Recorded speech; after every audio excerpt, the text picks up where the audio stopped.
Hello, and here is a SingularityNet Treasury Code meeting 2, and today we have prepared some agendas. I'm going to share screen.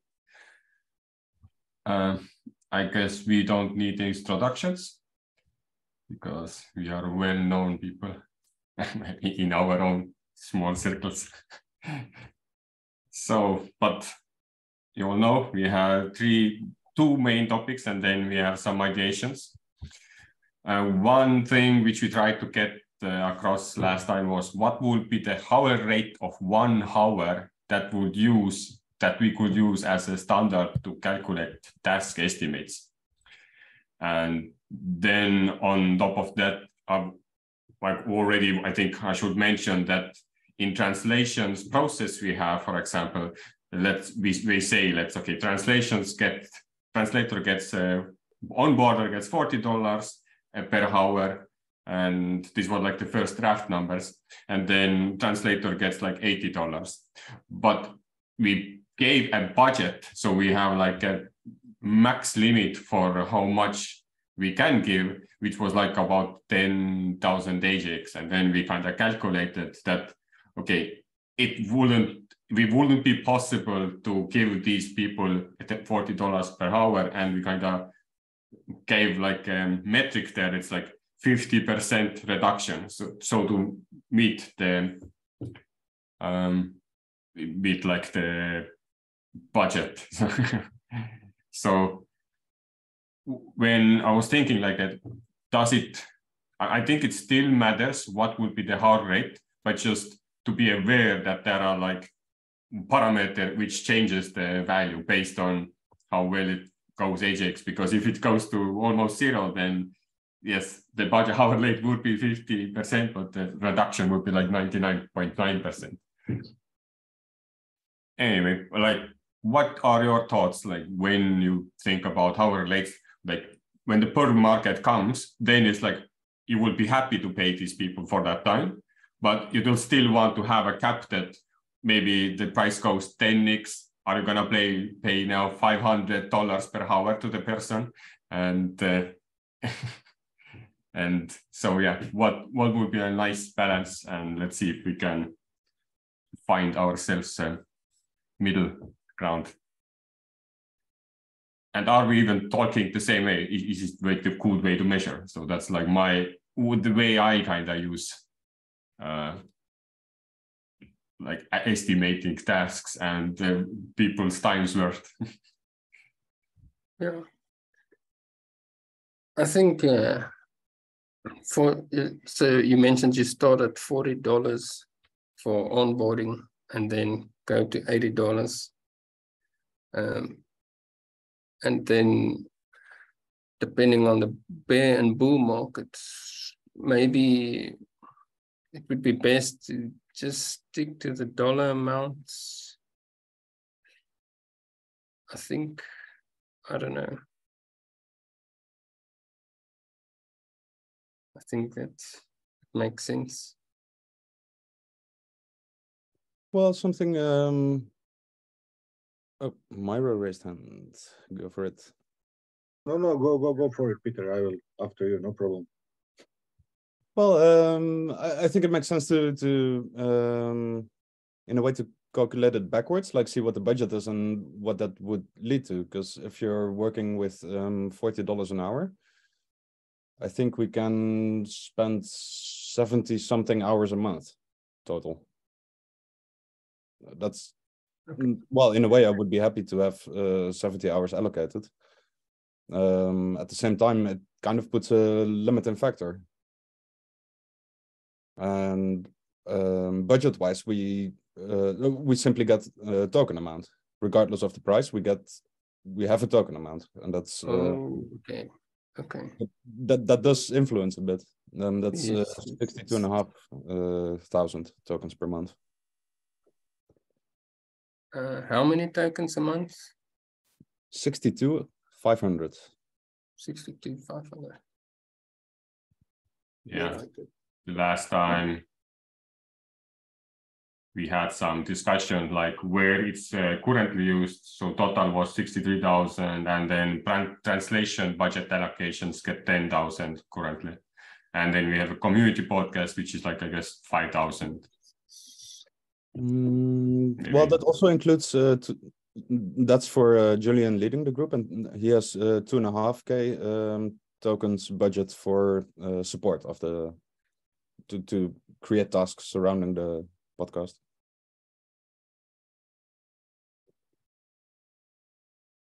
So then if you would, I mean, the 10K allocation for translation budget is somewhat arbitrary. We can play around with that.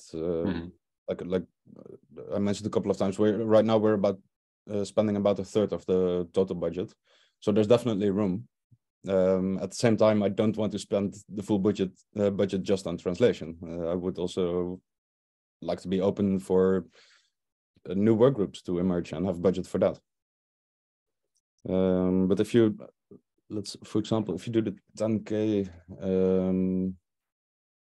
10,000 times current. Yeah, but this, even if we're gonna go like, yeah, that's one way that we're gonna go into detail and see what we use. But another way, I'm thinking like, if the time is the way we want to measure it, then it doesn't actually matter what is that dollar price per hour. If we have a parameter to say everything is reduced, okay, then yeah, okay, never mind. That's good. Because I was wondering, like, we could crank it up to like even $60 per hour and have the parameter to reduce the factor based on how many other groups. So first of all, we incentivize us to do more tasks. So if there is more work to do, then this parameter, which kind of lowers everybody's value, is going to reduce. But when the bull market comes and everybody is incentivized to kind of work for, because the idea, it's not like really simple as that, but the idea is that we put effort into increasing the token price by doing active work for the community, and then people kind of see, you kind of do the ripple effect, and when it goes up, you actually are more valued because you could kind of find your balance in that $60 per hour and the price of that. But yeah, in the end, we're gonna probably start looking into ways to rebalance it, so it may not be useful. But I just thought of like having like more incentives, like, hey, there is a possibility to earn a lot if the markets change. But yeah, it's really volatile. Yeah. Okay, but so this means that we still need to have like a code standard we all agree to. And because our previous session, we already decided that time for everybody is same. So it's not like you do this, you get for 1 hour, you get more. And so we're not playing about like financial values. This way we can all keep it kind of fair. Else there is always gonna be like somebody gets more for the same work. Yeah, if you pay per task, I think someone mentioned it in the previous meeting. If you, doesn't matter who does the task, they get paid the same. So if someone is really good at the task, they can end up doing more. Grandano, what you think? How much you are earning per hour, and how do you feel like entire civilization should get for their time? Yeah, per hour, I guess.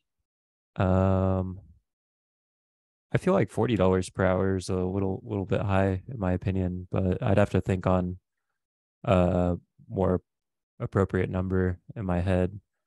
Something that I was just thinking for work groups. Maybe if we do like quarterly budgets or something like that, that way we can reassess every quarter, every 3 months would be good as well. Yeah, that reassessment makes sense to me as well. in a way, I would be very happy to be able to pay $40 an hour. At the same time, compared to my local situation, it's 4 times the minimum wage. Just for context, that makes it feel high to me, especially in the context of ambassador work, which I'm not saying it should be like complete volunteering, but in a way, at least so far within SingularityNet ecosystem, there hasn't really been a non-volunteer approach to this.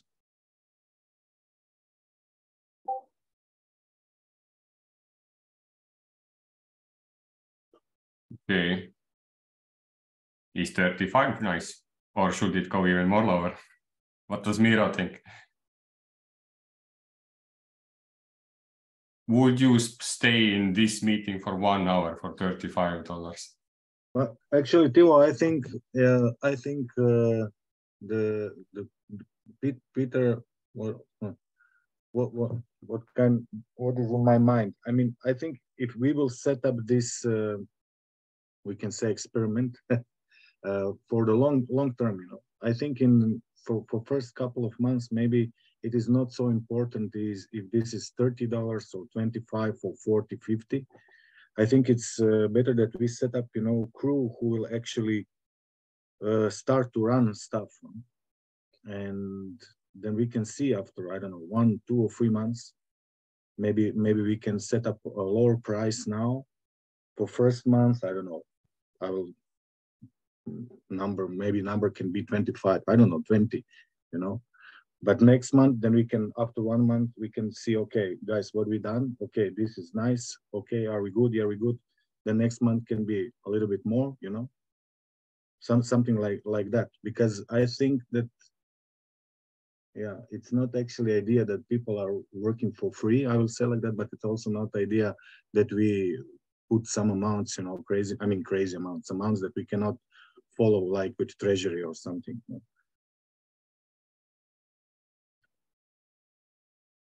Okay. That kind of brings back to what Peter mentioned. So that would buy us 140 hours. And let's say there is just from my example, it takes about 6 hours per week to kind of have like a weekly kind of cadence of understanding where people at, like your project management, and then you do some kind of documentation, and then you do a meeting.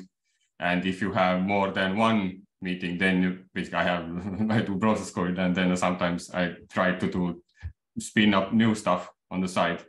And technically that would be 6 hours per week. That's like 6 times 4 is how much is it per month?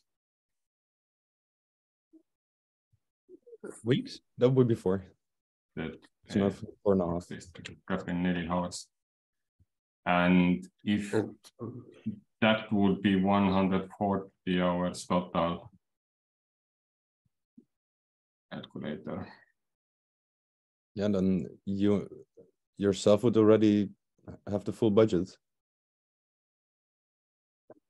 No, that's a week. So that's 6 people basically would cover who kind of spend, because one thing is like if they may do more, but they do things which just are less like I don't know, I don't dance money. Like all the dance doesn't kill money. Some things are just you engage with community and you kind of load yourself up, and participation same way.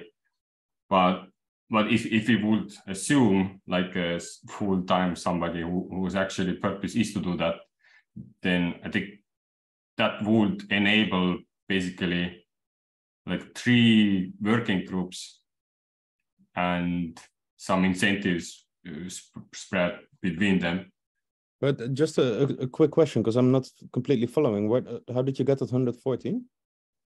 Because you said 70 hours per month was for $40. So if you do it twice as less, then it's $140. And then I was calculating, like, assuming you spend like double time. Maybe it's not really double time. It's like a very, very little time actually when you compare to actual people who do work.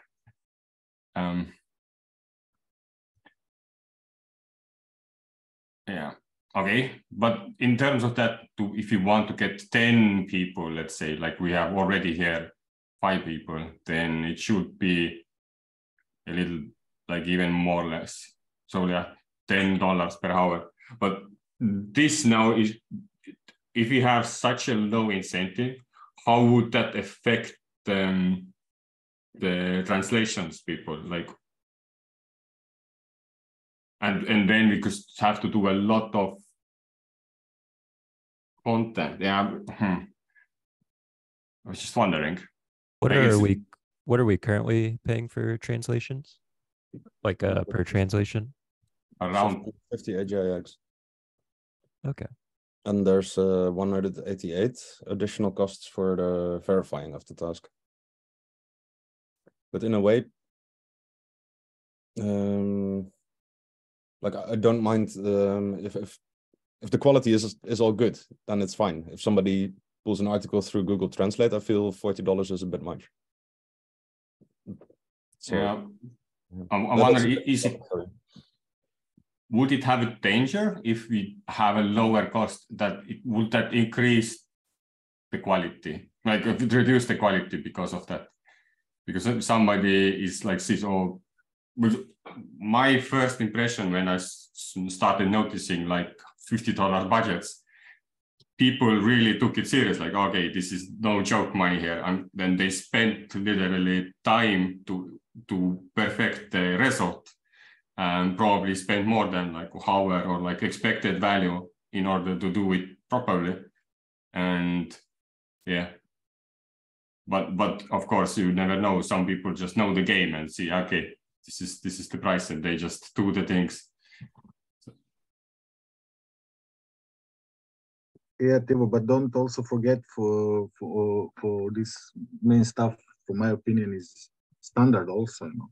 People who are living in Europe and have actually euro, and standard is Mamma Mia, you know. And people who are living, I don't know, in America, United Kingdom, or something like that, standard is not the same. Mm-hmm. Standard of living, I mean.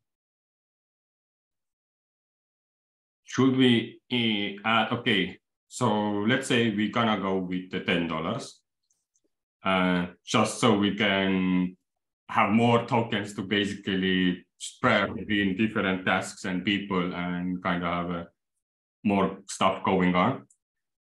But now if the tasks are not picked up, are we going to incentivize the tasks more, or we then just not do these tasks anymore because we know that we won't be able to get any results with these incentives? Yeah, good question. I wouldn't mind some experimenting there. Like it's a bit hard to predict what exactly would happen. Okay, so idea was like quarterly budget to reassess costs, and then we could also do quarterly reassessment of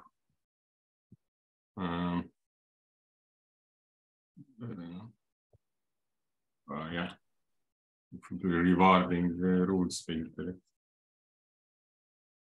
Hard to kind of explain it, but then, so in the first version, so if you do it quarterly or yeah, I don't know, like in 2 months or 3 months again, then in that first version, are we going to add, because I think this is an extra feature to kind of start thinking, okay, this task is now we're going to increase the amount because X amount time left. Somebody has to start tracking that, and that may be a bit extra work. And then we just agree for now that if task is not picked up, then we just don't do similar tasks anymore. Basically, we create ourselves a backlog of failed tasks with this price. And when the quarterly budget comes along, then we reassess, okay, do we want to bring this back and increase the rewards in order to, because we really need it to get it done, and or yeah, we just kind of discard them overall. Yeah, because it's making sense to like practically speaking, in the context of translations, let's say. For example, I just did a quick Google. Looks like minimum wage in Brazil would be $1.50. So at $10 per hour, we would be paying 6 times minimum wage, which feels not bad. Then again, $10 per hour, I guess, for some European countries would be below minimum wage. So let's say the French translation might, based on that, might be more expensive. But then again, there's plenty of other countries in the world where French is spoken, of course, and where it might even be a lower minimum wage. So it's yeah, I feel getting some leaving room for adjustments feels the way to go, just because it's pretty hard to estimate whether something will get picked up. But even this discussion right now brings up the question which we kind of last time discussed, that time spent equally should be rewarded equally, basically, all the time spent. And now if we have like a Russian language and people are willing to do it for $10, but they are not willing to do Spanish for less than $20, then we already introduce a bias into time. True. So yeah, okay, so I feel like we cannot really think too much ahead in here. So, but anybody objects going with $10 as default for now. So this price is going to be used when we do tasks and we need, okay, this takes 4 hours or like estimate, and then we already estimate the budget of $40, and then we know how much AGIX we need and always able to budget it.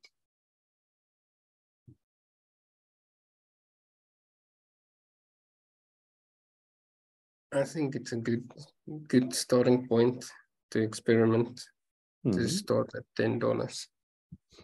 Yeah, I agree. It's a good starting point. And then we can always reassess starting in January, and then we can start going quarterly from there. I wonder, January does come fast though, because November is going to be a very busy month. And then as we start doing these working groups more and kind of refine it, I think it will take another like 6 weeks once we get it going, and then we have a nice break, everybody, in December, happy family times, and then the New Year's Eve is a big celebration for me, and then after that stuff starts going on. So perhaps maybe even February. I think in a way, because there's right now, well, more or less 2 months remaining. You know, compared to what we did so far for the past 5-6 months, if we would estimate at $10 an hour, let's say a translation of a blog post, we would need to estimate the time spent for that, and chances are that using this number we would get at a lower reward than the current 750 AGIX. So in a way, that to have that for 2 months could already be a decent test, because we're not starting at zero. We already have the experience of having allocated 750 AGIX. And basically, to the people who did that so far, we're saying like, well, it's gonna go down a bit, and a substantial bit, actually, if it's let me grab a calculator. Sorry. So at 10 divided by 5 cents would be a whopping 200 tokens. That's 3.5 times less. I'm not sure why I need a calculator for that, but so basically, if we would estimate 1 hour spent on a translation, we're cutting current rewards by 3.5%, factor 3.5. That feels a lot, and maybe there's still people picking up the tasks, but I'm not looking to, you know, I'm not looking for a race to the bottom or anything like that. It's just. Then we increase it to $50. I mean, But what is idea? Is idea that we spend all these AGIX tokens that we have actually per month? Is this idea that we must spend all of these tokens, or we will? no, do it we like- no. They carry over. We don't lose them if we don't spend them. That's not the plan. Just for a bit of background, this 63, well, it's actually 62 and a half. That's an allocation we received from the supervisory council, and that's based on phase 2 token allocations. And these tokens, every month there's a new minting of these tokens, but every month it's 1.5% less tokens. So over 91 years, it will go from, it started at 15 million, and 91 years later, it's going to be 0. So in a way, our budget in tokens is decreasing over time. Yes, this is it. The dates below should all be shifted by half a year. October, April. Yeah, well, July technically is the July 21 is the first month. But yeah, so basically, for the next, what we supervisory council mentioned to us, like, well, for the first year of tokens, we can allocate, I believe, 0.5% of the total is for the ambassador program. Right now, there's nothing on paper or any guarantees beyond that. However, it's, yeah, so far they've been appreciative of what we're doing. So I'm confident that will remain. However, this allocation by definition itself will also go down over time. So that's something to consider. Yeah, just to provide a bit of context on the current budget and where it's coming from. But this budget is actually per month, or this only once per year, or something like once in 3 months, or how this allocation is? This average, basically, this is total amount for a year divided by 12. So during the technically first month is higher than the 12th month, but for practical purposes, I've averaged it out, and that's how you get that 62,500 per month. So Yeah, you because get six months of worth tokens at once, and then you just average it out so that each month you get. Yeah. Well, still. sorry, I didn't understand this now. So each month you have 62.55 K of AGIX tokens for ambassador program. Yes. Yeah. And that is for the year 1 allocation, which we received from the supervisory council. This is huge amount, guys. I mean, and don't forget that actually now we're in bear market. In 1 year from now, or maybe 1.5 year, AGIX token, if it will be like in the last bull run, it will go, I don't know, 50 cents at least. Huh? Because Yes. this 200 AGIX token times 50 cents, it's nice amount. Huh? Absolutely. Yeah. But that has two sides. Like, in a way, I want to entice people to provide work right now, because the future payoff of their current work can be crazy high.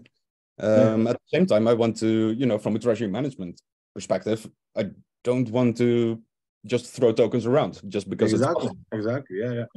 So this actually per hour must be something correct, not too high, not too low, because we must, count everything, And in a way, I feel the ambassador program should attract people who believe in the long-term potential of the project. Exactly. Or also increasing token value indirectly. Yeah. But then, again, I don't want to cheap out or scrape,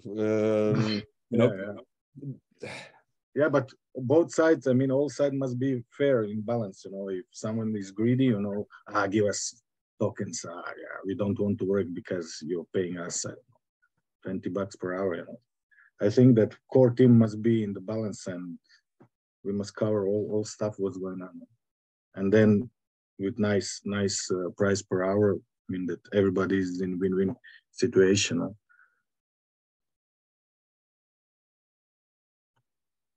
Sorry, still, Andre. Yeah. yeah. No. I think people will still do the work for $10 an hour. There will be people that will think of the future. I'm pretty optimistic by nature, but yeah, inclined to agree. Absolutely. Yeah, But I totally think agree. idea is not this $10, but idea is actually mindset. Oh, what is the message? You know, if you will charge something $10, what people will start to communicate between them. Okay, these guys, what's going on?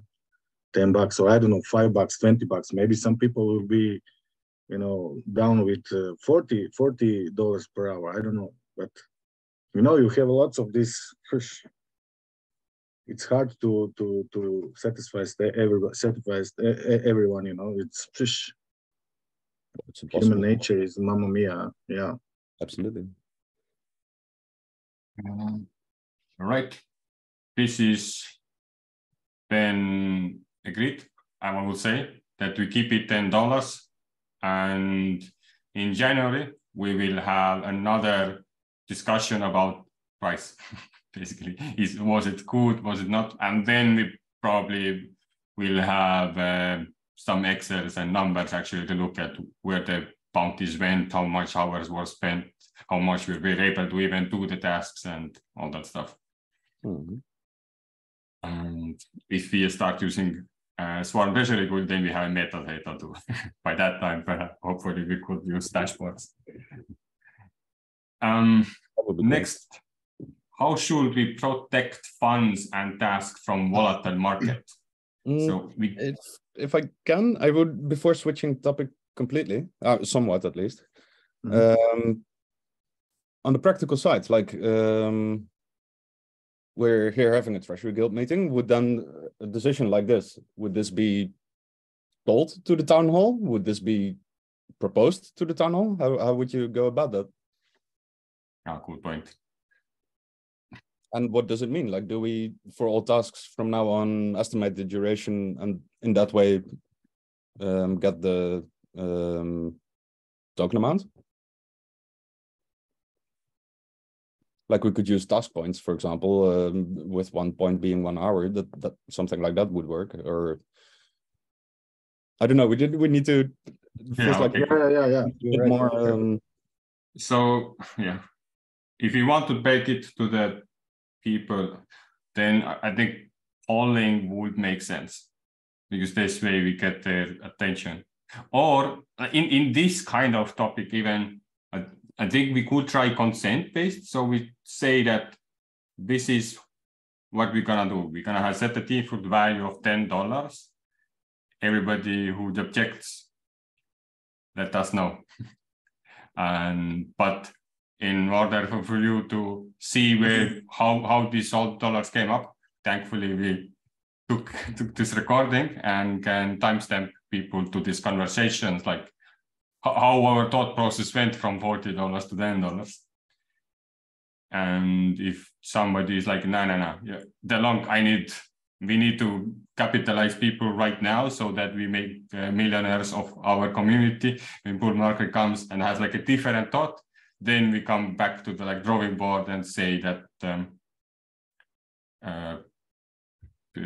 yeah, we need to do polling or some kind of different vote. But question is also what we need in 1 month. What kind of job? What kind of activity for Singularity Net? What are we going to do? Absolutely.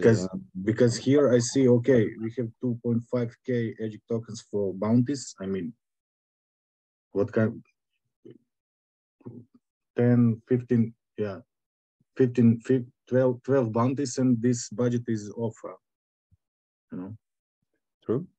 Well, that specific bounties is in relation to the community podcast working group. Okay, sorry. Specifically. Sorry. So that's I feel like a somewhat decent budget. Yeah. Now, in the broader sense, we've got the 63K tokens. I should have a sheet available somewhere with all. I mean, yeah, you have 27K of tokens per month for But these tasks, I think there's right now, they're not really coming that easily out. For example, in process query, we could do that, but more focus, at least I'm trying to focus on refining one of the task processes themselves.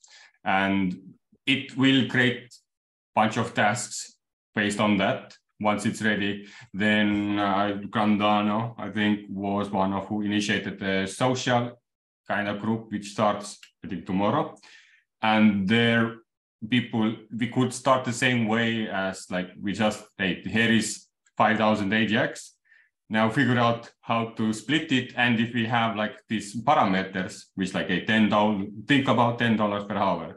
And if everybody thinks kind of the same way, at least somewhat, then we are able to kind of coordinate our bounties and task ideas by just creating them. So what are the things we pay for? We don't know yet, but I would, incentivize to find the people who are willing to figure out what are the bounties first. And by that, it's like allocating funds to teams. And from there, it's kind of emergent, like, how to say it, by the thing doing stuff, we kind of, it merges what are the tasks we want to scale and replicate more and more.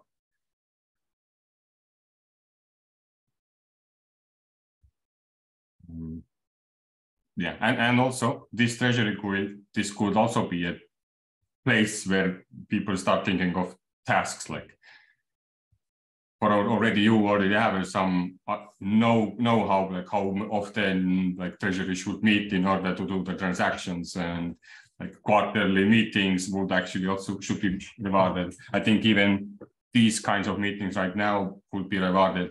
Like before, $40 per hour for meetings would have been like crazy, but now it's thinking about like $10. Then like if there are key people who have to host or take meeting notes or like wrap up the overview, wouldn't mind like sharing like 100 AGIX with them. Yeah, no, I agreed. And these are the tasks I see which we kind of creating. So as you know, a very similar stuff happening everywhere in Qatar too. Yeah, shit. Yeah. Figuring out how at least for treasury transactions and DWork stuff, you know, pay people per month or weekly. Yeah, we can cover that. Andre and I, with our system, we can do as many transactions actually it's needed per month or week. With metadata and everything, we can document that in GitHub, Gitbook, and also with this push notification in Discord channel. So with that, I mean, part of that we already have, but well, yeah. Well, there were some practical implications there. I think it was not in a recorded discussion, but more casual talk. Right now, I do not have access to like just a full wallet. I do have access to Amazon Web Service where I can upload CSVs with the to be distributed amount of tokens and addresses. I don't think it even allows for metadata right now. But anyway, that's right now. It's not a simple case of oh, here's the system. Oh, I can now send it, because I do not work on distribution of the tokens with an actual wallet. So there's some steps to be taken there before like that can be implemented. Yeah. But I would be a big fan of well, the metadata. No questions asked.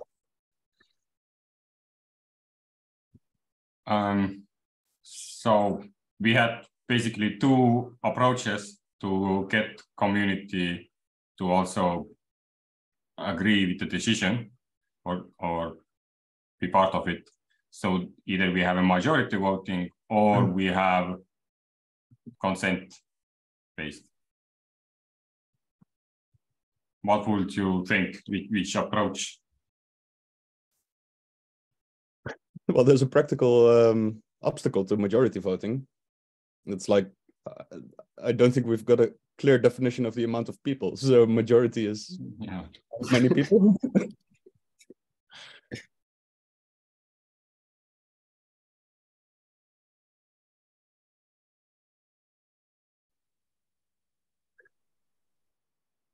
I think based on DWORD, we've got about 25 contributors, 30, something like this. So that's a number. Some of them haven't been contributing for multiple months by now. So if we do a vote, chances are they might not show up. Yeah. So the question is how badly we want this decision to be made.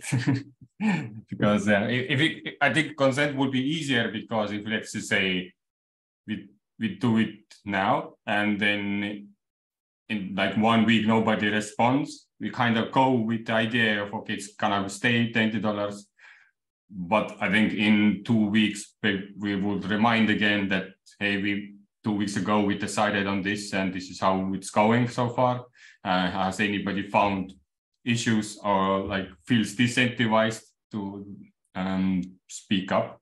And I think that's actually the right way, like wording. Is anybody disincentivized? Because that's the entire point of these dollar prices on tax and bounties is to incentivize people to do the action. So it's not like, do you agree? Because it's more like, how do you feel? Mm-hmm. We could then, in that sense, we could already do like a Google, like that form, and ask people, rate your expectations for how per hourly, and then what do you think $10 would be too little as we spoke? So, and then people will say yes, like no, it's too low, just perfect, or too high, and then we have two data points: their own suggestion and the feeling. I mean, this is actually a good idea. That if you have 25 contributors plus people, maybe, I don't know, Peter, how many people you have, plus core team, plus contributors. But if there is, I don't know, 30 people, 35 people, so we can send this Google Sheet form on 30 addresses and just ask people, okay, how you feel, this $10, $20, 30, give them options, to vote, and then we will know what is actually good amount for work per hour or something like that. Yeah, there's a small risk of if they are aware they are voting about their future compensation, they might be inclined to vote higher. But this is then majority voting, blah blah. This is not actually you need then core team who said, okay, from today this is $10 or $20, or I don't know the price, and that's it. I like the way. Sorry. The question is how decentralized we want to be, because another incentive is if like we could start like making some own like decision-making processes, that if you want to have decisions on these kinds of parameter changes, then you have to be, in the end it's still, then it doesn't matter, is it majority voting or consent, it's, mind is flying already too tired. Yeah, we can make sure to let people know they can always join the Treasury meetings. And then we've also got the Treasury group on Discord if anybody wants to leave any suggestions or how they're feeling about it. And then making sure people know that we're going to do quarterly adjustments, I think would be really good as well. Because so letting people know that, while decisions are being made during the Treasury meetings, there's also tons of potential for anybody to contribute, give suggestions. It's very malleable, the process, and we're just trying to get some sort of grounding, and it's always open to people to come and give their ideas and help us change and set the groundwork for the program. Mm-hmm.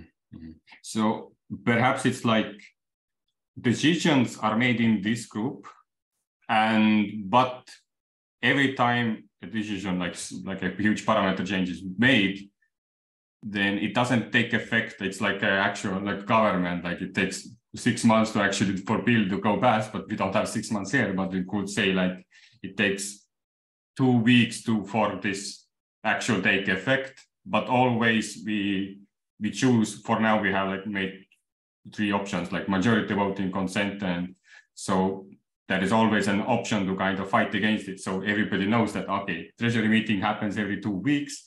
And then when it ends in like week, depending on the launch date, we say this kind of information. So if you make here a decision, then also if you don't say about it in 1 week, then we say it, then it's the countdown starts there, like the 2 weeks from after you share people. And yeah, so just to be, okay, so a roadmap to kind of. Well, if we're having bi-weekly meetings, that, yeah, I think if for every decision that needs like this process, we can simply right after the meeting, or perhaps when the meeting is shared on YouTube, that could be a decent. Yeah, that basically would need to be happening as soon as possible, and then up until the next meeting, people can provide input, and then, yeah. The question is, what are major parameter changes? I guess is.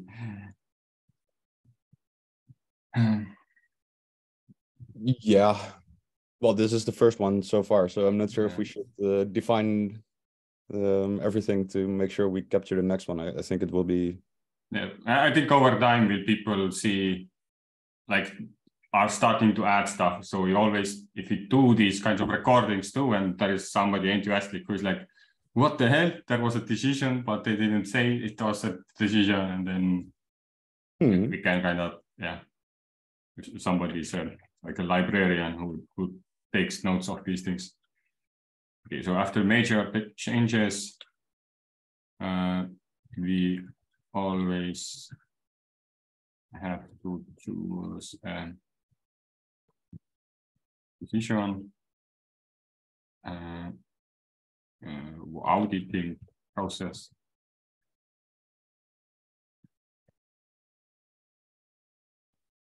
And okay, so maybe 2 weeks is too much. So let's say we do meeting right now. I like next probably day ends and I'm not able to do it. So the next day you always have a time. So like 30 days, okay, maybe 12 days.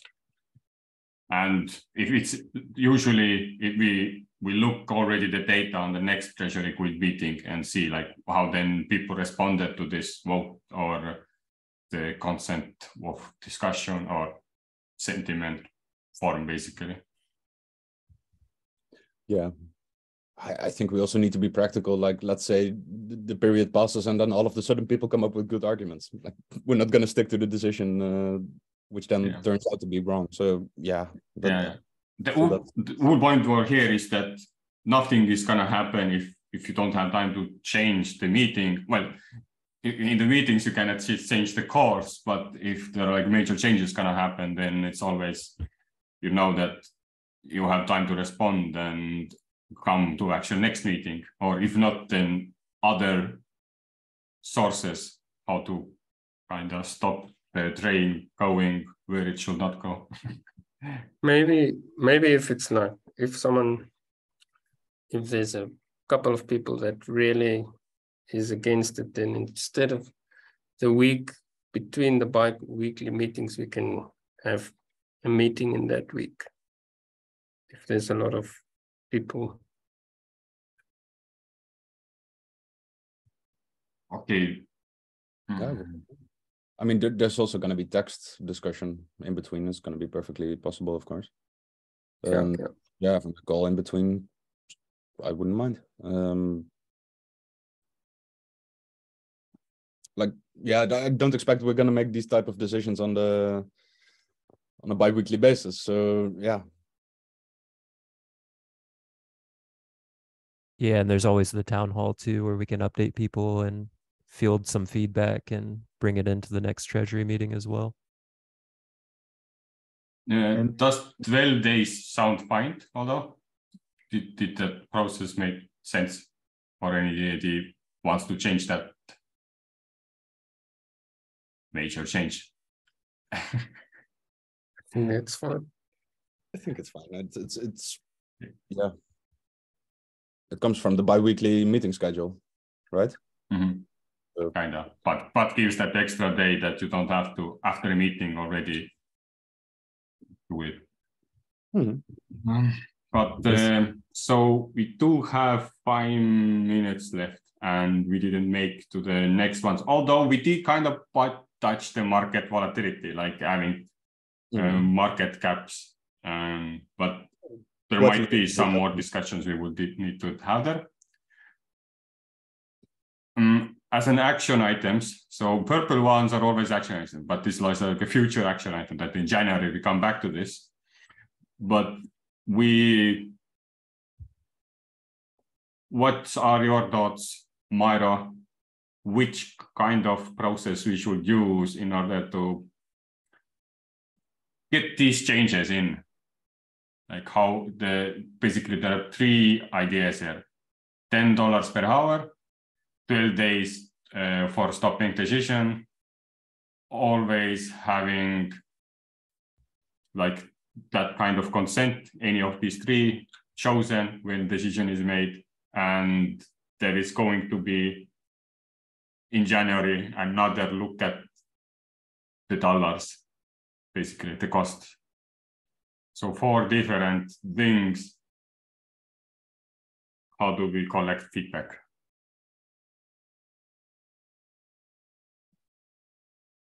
I mean, Candano said good point. You know, you can go through to town hall and ask people what they think about that, and try to have some conversation there. Then on this meeting, I think that we will find something that actually is the best for everybody. I think town hall has to be in here, like always. If there is some decisions being made and you are waiting for either of these things, always town hall, you mention it. But in terms of the choices, where do we assettize our decision? We could actually even use keyword for that. And we could actually even have Bounty do that. Like if you fill the form, if you are going to do a form version, and then or consent based, like then everybody state the reason why you agree. that would be also well done. But Tilo, it's also good actually that you mentioned that it depends how decentralized this story is. You know, if you want to be 100% decentralized, then you will act like this, and this. If you will, I mean, voting for majority, you know, depends what kind of story we try to build here. If you would like to be 100% decentralized, then you must include this all community. I mean, all community who will come. You know, you must speak the people about that. You know, if you will have core team who will make decision for people because people are not interested in the story, they're just waiting for bounties and earn money, and you know everything is about money. Then we must have a different approach. You know.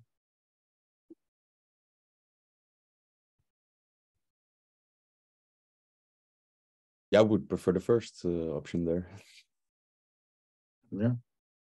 Which is 100% decentralization. I mean, 100% is a bit much. That's it's a little bit much. Yeah. But yeah, to check in with the community, that only makes sense. In a way, pulling for sentiment.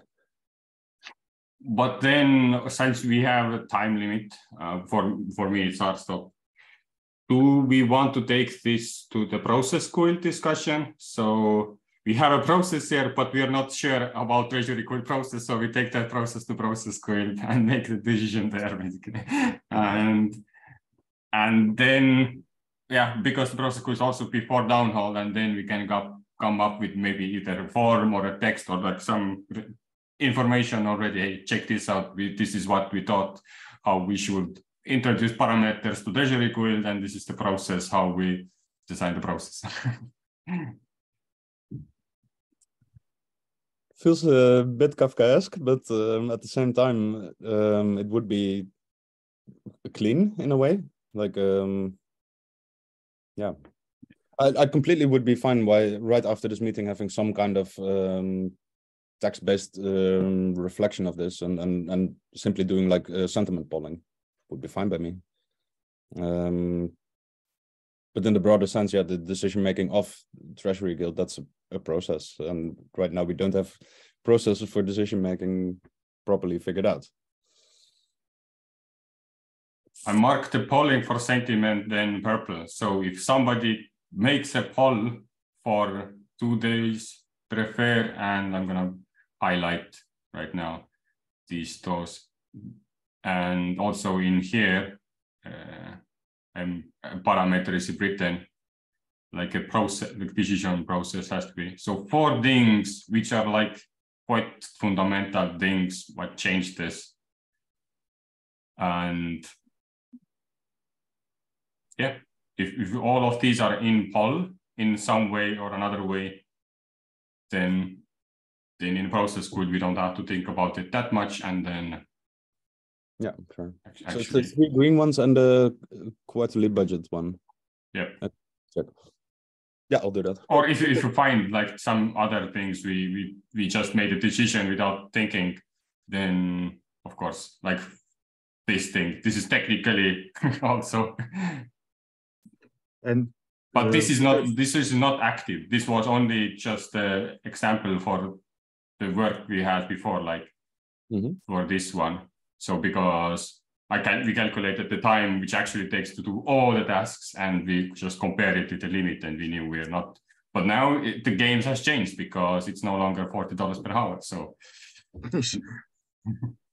but Peter, about the town hall, do you have town hall on weekly basis or every 2 weeks or how? Weekly basis? Yeah, Tuesday. Okay, maybe it's good that do you have after town hall same like in Catalyst breakout rooms or something? No, not really. That's currently on Discord. Okay, because maybe it's good that actually, yeah. I feel that here we need some captain, you know.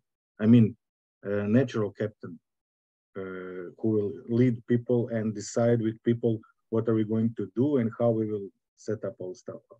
I mean, I'm not captain. I'm just a guy with gloves and doing transaction. But I think actually, yeah, I don't know. But well, maybe it's good that I think of myself as taking some initiatives. Yeah, exactly. I get what you're saying. And maybe in next meeting and after town hall, if you have breakout rooms, then maybe invite people and actually discuss about everything what we have speak today. And yeah, fair. Yeah, so far we don't really have breakout rooms. At some point, the agenda is covered. The recording stops, and then sometimes people stay around just to chat casually. But I think we should wrap it for now, so Tivo can. Me also. Okay.